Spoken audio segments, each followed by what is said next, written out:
وحساك سر رسمي قصر مدحتوية جمهورية الصوماليلان وقام ببحي مدحوينها جمهورية الصوماليلان مدن أحمد محمد محمود سيلاي وفد بلارن وهجامين أيوه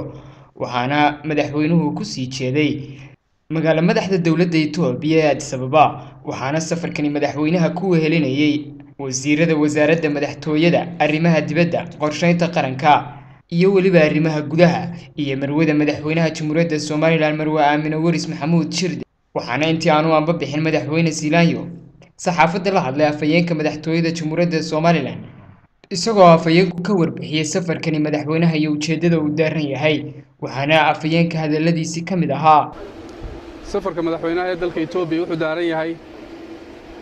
martiqaad rasmi ah oo uu madaxweynuhu ka helay ra'iisul wasaaraha dalka Itoobiya Haile Mariam Desalegn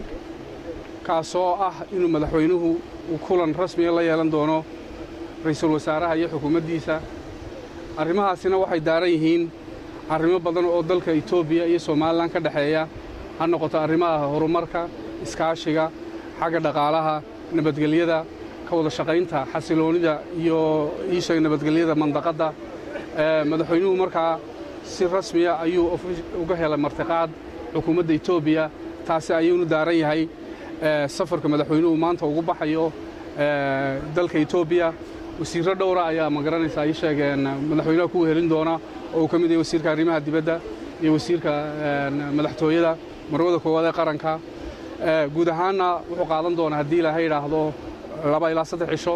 wixii ka soo baxa iyo wixii laga wada hadlana haddii biidnillaahi kariim markuu madaxweynuhu soo noqdo ayaanu mataqaanaa ay sheeg warbixin aanu ka soo saari doonaa ama war saxaafadeed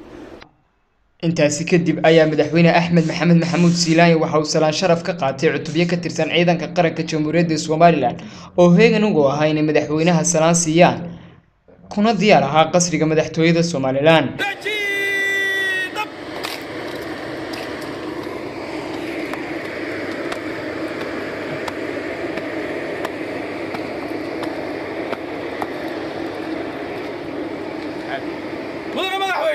وعسلان هذا وديارة عطوبيا كترسل إذا ماذا قرق الجمهورية الصومالية وصور دو ودنا مدحوين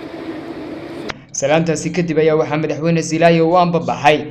dhankaas iyo garoonka diyaaradaha ka hadaan ee Cigaal International Airport waa Maxamed Ismaaciil Salaan Somaliland Space Channel magaalada Hargeysa